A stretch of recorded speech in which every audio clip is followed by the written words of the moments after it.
बच्चों आज हम शुरू करेंगे एक नया टॉपिक और इस टॉपिक का नाम है रिपोर्ट राइटिंग।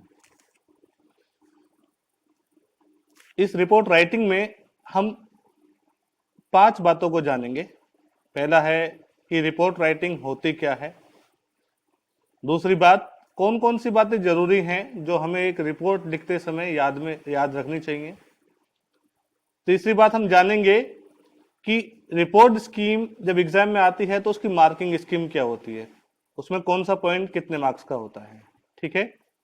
उसके बाद हम फॉर्मेट जानेंगे कि रिपोर्ट लिखने का फॉर्मेट क्या होता है। और उसके बाद 5वें नंबर पर हम एक एग्जाम्पल की हेल्प से अपने जितने भी डाउट्स हैं उन सब डाउट्स को क्लैरिफाई करेंगे। क्लियर। अब हम देखते हैं कि what is a report.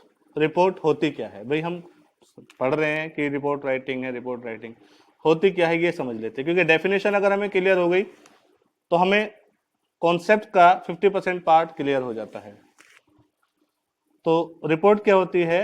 Report is a systematic and well organised presentation of facts and findings of an event that has already taken place. अगर कहीं पर कोई इवेंट हुई है, कोई समर कैंप ऑर्गेनाइज हुआ है, या कोई ब्लड डोनेशन कैंप ऑर्गेनाइज हुआ है, या एनुअल फंक्शन हुआ है, या फिर कोई और एक्टिविटी कहीं पर हुई है, या फॉर एग्जाम्पल कहीं या फिर कोई कहीं पर एक्सीडेंट हुआ है, या फिर किसी भी तरह की कोई भी इंसिडेंट हुई है, तो उस इंसिडेंट को सिस्टमेटिक वे में, वेल ऑर्गेनाइज्ड वे में प्रेजेंट करने का जो तरीका है, लिखने का जो तरीका है, उस तरीके को हम बोलते हैं रिपोर्ट राइटिंग। समझ में आया बच्चों। रिपोर्ट राइटिंग हमारी 2 तरह की होती है। एक रिपोर्ट तो लिखी जाती है न्यूज़पेपर के लिए और एक रिपोर्ट लिखी जाती है मैगजीन के लिए। तो जो रिपोर्ट न्यूज़पेपर के लिए रेडी की जाती है उसको बोलते हैं न्यूज़पेपर रिपोर्ट, और जो रिपोर्ट मैगजीन में लिखी जाती है उसको बोलते हैं मैगजीन रिपोर्ट। आज हम एक मैगजीन रिपोर्ट को स्टडी करेंगे कि मैगजीन रिपोर्ट को किस तरह से लिखा जाता है, और क्लास 12 के एग्जाम में भी ज्यादातर मैगजीन रिपोर्ट के लिए ही क्वेश्चन। अब इसके इंपॉर्टेंट पॉइंट जानते हैं बच्चों कि इंपॉर्टेंट क्या क्या होते हैं, इंपॉर्टेंट पॉइंट क्या क्या है, वैल्यू पॉइंट्स क्या क्या हैं।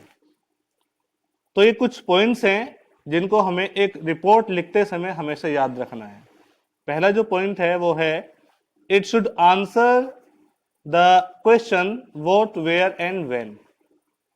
अगर हम कोई रिपोर्ट लिख रहे हैं तो उसमें हमें इन क्वेश्चंस का जवाब मिलना चाहिए। व्हाट, अगर इंसिडेंट हुई है तो क्या हुई है। वेयर, वो इंसिडेंट कहां पर हुई है, और वो इंसिडेंट कब हुई है। तो इन 3 क्वेश्चंस का जवाब अगर हमारी रिपोर्ट दे रही है तो समझिए हमारी रिपोर्ट ठीक है। दूसरी बात, language should be simple and understandable. जो राइटिंग है, जो लैंग्वेज यूज करेंगे हम रिपोर्ट राइटिंग में, वो लैंग्वेज इजी होनी चाहिए, कॉम्प्लिकेटेड लैंग्वेज नहीं होनी चाहिए, और ना ही हमें उसमें कुछ कॉम्प्लिकेटेड फ्रेजेस का यूज करना है। हाँ, हम इडियम्स का, फ्रेजेस का यूज कर सकते हैं, लेकिन वो कॉम्प्लिकेटेड ना हो, लैंग्वेज इजी हो और इजीली अंडरस्टैंडेबल हो। तीसरी बात, it should be written in paragraphs. Report को हम पैराग्राफ में लिखेंगे, जब भी हम रिपोर्ट लिखेंगे तो पैराग्राफ मेंटेन करेंगे। क्लियर। नेक्स्ट जो पॉइंट है वो है हमारा main point should be underline. अगर हमें लग रहा है रिपोर्ट में कि कोई पॉइंट आया है तो हमें उसको क्या करना है, अंडरलाइन करना है। हाईलाइट करना है तो उसको अंडरलाइन करना है। अगर आपके पास हाईलाइटर है तो आप उसको हाईलाइट भी कर सकते हैं। नेक्स्ट जो पॉइंट है याद रखने के लिए वो है do not exceed the word limit of 120 to 150 words. जो रिपोर्ट राइटिंग होती है बच्चों, वो होती है लॉन्ग राइटिंग, शॉर्ट राइटिंग नहीं होती है। जैसे हमारा इनविटेशन हुआ, नोटिस हुआ, क्लासिफाइड एडवर्टीजमेंट्स हुए, ये क्या होते हैं, शॉर्ट राइटिंग होते हैं। लेकिन जो रिपोर्ट राइटिंग है वो लॉन्ग राइटिंग में आती है, और इसकी वर्ड लिमिट होती है 120 वर्ड्स से लेकर 150 वर्ड्स तक, और हमें इसमें इंपॉर्टेंट पॉइंट्स को ही इंक्लूड करना होता है, और जो रिलेटेड बातें हैं वही लिखनी होती हैं। वर्ड लिमिट का ध्यान रखना है, 150 वर्ड से ज्यादा नहीं होना चाहिए। 120 से 150 वर्ड्स के बीच में हमें अपनी रिपोर्ट राइटिंग को कंप्लीट। नेक्स्ट है बच्चों मार्किंग स्कीम। मार्किंग स्कीम का मतलब सबको पता है। मार्किंग स्कीम का मतलब होता है कि आपकी जो भी टॉपिक आप लिख रहे हैं उसमें जो पॉइंट्स हैं उन पर कौन से पॉइंट पर कितने मार्क्स आपको मिलेंगे और टोटल कितने मार्क्स का वो टॉपिक होता है। ये सारी बातें हमें पता चलती हैं मार्किंग स्कीम में। समझ में आया? तो पहला क्या है? पहला है हेडिंग और रिपोर्टर्स नेम। शुरू में यही लिखते हैं हम। जब भी एक रिपोर्ट को हम तैयार करेंगे, जब भी हम एक रिपोर्ट लिखेंगे, तो पहले हम हेडिंग ही लिखते हैं और उसके नीचे लिखते हैं रिपोर्टर का नाम। या तो क्वेश्चन में दिया रखा है तो उसी का नाम लिख देते हैं, नहीं तो XYZ हम लिखते हैं। और ये होता है बच्चों 1 नंबर का, इसके लिए हमें 1 नंबर मिलते हैं। उसके बाद जो दूसरी बात आती है वो आती है ऑर्गेनाइजेशन ऑफ आइडियाज। जो भी इंफॉर्मेशन है, जो भी फैक्ट्स हैं, आपने उनको किस तरह से अरेंज किया है, उस अरेंजमेंट के लिए मिलते हैं बच्चों 1 नंबर। उसके बाद होता है कंटेंट। ओवरऑल जो आपने लिखा है क्रिएटिविटी यूज करके, उसके लिए आते हैं नंबर 2। स्पेलिंग मिस्टेक्स नहीं करनी है, क्योंकि स्पेलिंग मिस्टेक्स के भी मार्क्स मिलते हैं। अगर स्पेलिंग मिस्टेक नहीं करोगे तो अच्छे नंबर मिलेंगे, स्पेलिंग मिस्टेक करोगे तो उसी तरह से नंबर कट जाएंगे। तो ग्रामेटिकल मिस्टेक्स और स्पेलिंग मिस्टेक्स के नंबर भी कटते हैं, उसके लिए नंबर दिए जाते हैं 1 नंबर इसका होता है। तो इस तरह से बच्चों रिपोर्ट राइटिंग के जो टोटल मार्क्स हैं। नेक्स्ट है फॉर्मेट। फॉर्मेट एक बहुत इंपॉर्टेंट रोल प्ले करता है बच्चों किसी भी राइटिंग को लिखने में, चाहे वो क्रिएटिव राइटिंग है चाहे वो लॉन्ग राइटिंग है। रिपोर्ट लिखने के लिए सबसे पहले हम लिखते हैं हेडिंग, और हेडिंग अट्रैक्टिव होनी चाहिए। हेडिंग ऐसी होनी चाहिए कि पढ़ते ही आप जो रिपोर्ट लिख रहे हैं उसका जो सेंट्रल आइडिया है वो एकदम से क्लियर हो जाए। रिपोर्ट के अंदर क्या है वो एकदम से क्लियर हो जाए हेडिंग को पढ़ते ही। तो इसी तरह से हेडिंग होनी चाहिए।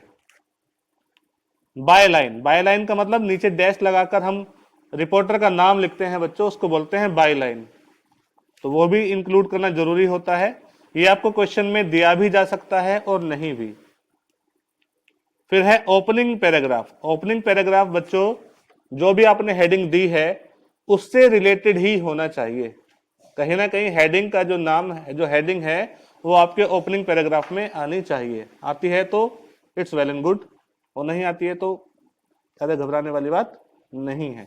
लेकिन अच्छा होगा कि अगर ओपनिंग पैराग्राफ में आपकी हेडिंग आती है। नेक्स्ट पॉइंट है अकाउंट ऑफ द इवेंट।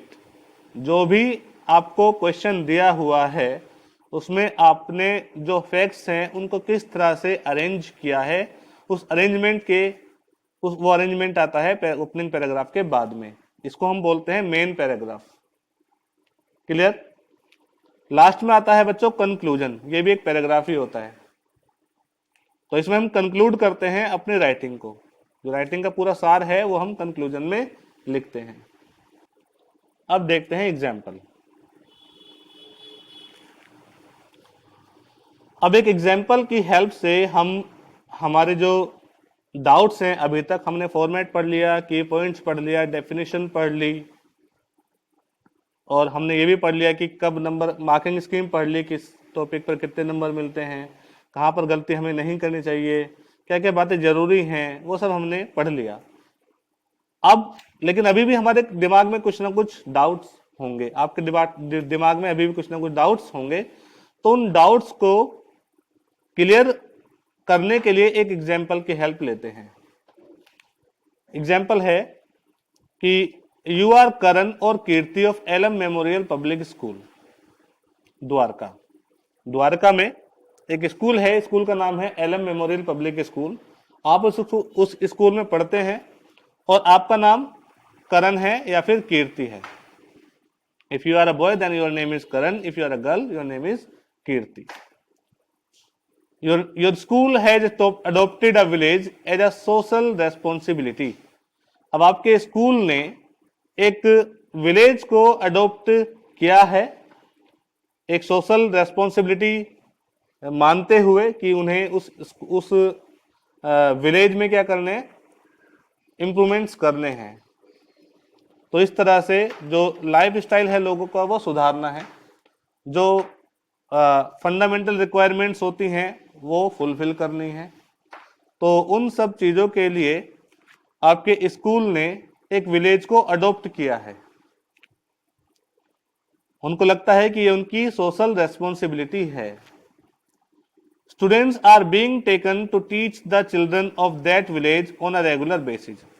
अब आपके स्कूल के जो बच्चे हैं वो उस गांव में जाते हैं और उस गांव के बच्चों को रोजाना वो रेगुलर बेसिस पर रोजाना पढ़ाते हैं। Write a report for your school magazine. आपकी स्कूल मैगजीन के लिए आपको एक रिपोर्ट तैयार करनी है on the various other programmes organise there. ये तो एक एग्जाम्पल दे दिया कि रेगुलर बेसिस पर आपके स्कूल के बच्चे उस गांव में जाते हैं और बच्चों को पढ़ाते हैं, उस गांव के बच्चों को पढ़ाते हैं, फ्री ऑफ कॉस्ट पढ़ाते हैं। ये तो एक एग्जाम्पल है। इसके अलावा और भी एक्टिविटीज आपके स्कूल की तरफ से उस गांव में कराई जाती हैं। तो उन सब फैक्ट्स को बेस मानते हुए आपको 120 से 150 वर्ड्स में एक रिपोर्ट को तैयार करना है। ये क्वेश्चन आया था बच्चों सैंपल पेपर में, सीबीएसई के सैंपल पेपर में ईयर 2019 सेशन में। क्लियर? अब हम देखते हैं इसका सोल्व। ये इसका सोल्व एग्जाम्पल है बच्चों कि जो हमें क्वेश्चन दिया हुआ था उसका ये सोल्यूशन है। सबसे पहले आपको बताया गया था कि सबसे पहले हम कैपिटल लेटर्स में लिखते हैं हेडिंग। हेडिंग को कैपिटल लेटर्स में ही लिखना है। तो अब हमें कहीं पर भी हेडिंग नहीं दी गई थी, हमें केवल क्वेश्चन दिया हुआ था, तो हेडिंग हमें खुद ही प्रिपेयर करनी है। तो इसमें हेडिंग है village adoption, a step towards being socially responsible. तो हमने उस क्वेश्चन को स्टडी करा ठीक से और उसको एक हेडिंग दी। हेडिंग क्या है? Village adoption, a step towards being socially responsible. और ये है बच्चों बाय लाइन, बाय करण। अब आगे चलते हैं। ये है हमारा ओपनिंग पैराग्राफ, ये है हमारा मेन पैराग्राफ और बच्चों ये है हमारा कंक्लूजन।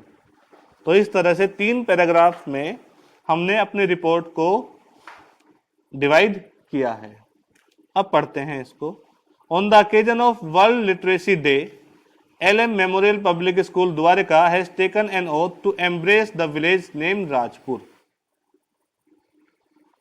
तो वर्ल्ड लिटरेसी डे के ओकेजन पर आपके school LM memorial public school Dwarka ने एक गांव को, एक विलेज को एम्ब्रेस किया है, अडॉप्ट किया है।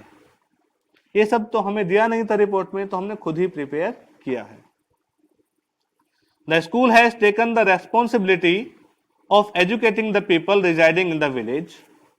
Selected students from each standard are taken there every weekend during school hours to impart knowledge.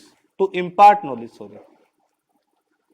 तो एक सामाजिक जिम्मेदारी मानते हुए आपका स्कूल कुछ सिलेक्टेड स्टूडेंट्स को हर एक वीकेंड पर उस गांव में लेकर जाता है और हर स्टैंडर्ड के, हर क्लास के वो बच्चे होते हैं, सिलेक्टेड स्टूडेंट्स होते हैं और वो वीकेंड पर जाकर उस गांव के बच्चों को नॉलेज देते हैं, उनको पढ़ाते हैं। The first 6 month motive is to make each and every person capable of reading and writing.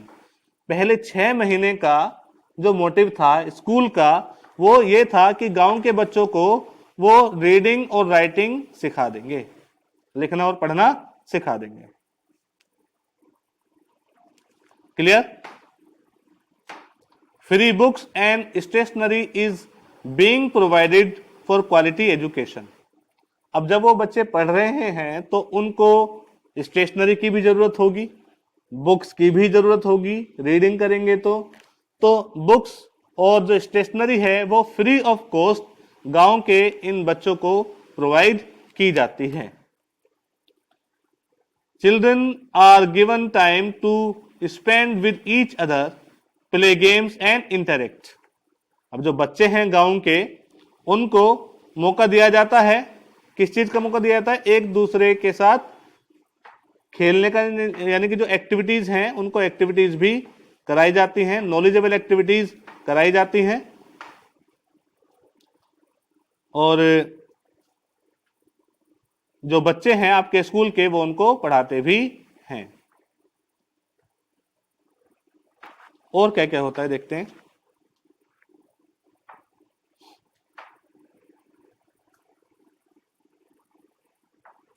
Apart from the educational needs, special care is devoted to hygiene and sanitation. केवल पढ़ाई ही नहीं, केवल शिक्षा ही नहीं, गांव के लोगों को हाइजीन, स्वच्छता और सैनिटेशन भी सिखाया जाता है कि अपने आसपास किस तरह से साफ सफाई रखनी है, वो भी उनको सिखाया जाता है। Girls are being given awareness on the importance of menstrual hygiene as well. और जो गर्ल्स हैं उनको अवेयर किया जाता है मेंस्ट्रुअल हाइजीन के लिए। उनको, जो गर्ल्स हैं, टीनेज गर्ल हैं, उनको अवेयर किया जाता है। Various talent hunts have been organised which left everyone over. अब जो अलग अलग टैलेंट रखने वाले बच्चे हैं, कोई पढ़ाई में अच्छा होता है, कोई सिंगिंग में अच्छा होता है, कोई डांसिंग में अच्छा होता है, कोई और किसी एक्टिविटीज में अच्छा होता है, कोई स्पोर्ट्स में अच्छा है, तो वो बच्चों के उन टैलेंट्स को पहचान कर उनको मोटिवेट भी किया जाता है, उनके लिए टैलेंट हंट भी ऑर्गेनाइज की जाती हैं। The immense enthusiasm and zeal in the people to learn is the main driving factor. सबसे ज्यादा जो जरूरी है उस स्कूल के लिए, वो जरूरी है कि जो बच्चे हैं, बच्चों के साथ साथ जो गांव के लोग हैं, वो भी उनके अंदर की जो कैपेबिलिटी है उसके लिए वो अवेयर हों, पढ़ें, अपने आसपास सफाई रखें और अपने टैलेंट को इंपॉर्टेंस दें, जिसमें गांव के लोग वो एंथुसियाज्म और जील के साथ पार्टिसिपेट भी करते हैं। A family kind of environment is being created. वहां पर एक परिवार के तरह ही माहौल बनाया जाता है, क्रिएट किया जाता है। The school treats the people of the village as its own students and is unbiased. अब जो स्कूल है वो गांव के बच्चों के साथ बिल्कुल उसी तरह का बिहेव करते हैं, उसी तरह उनको पढ़ाते हैं जैसे वो स्कूल में बच्चों को पढ़ाते हैं।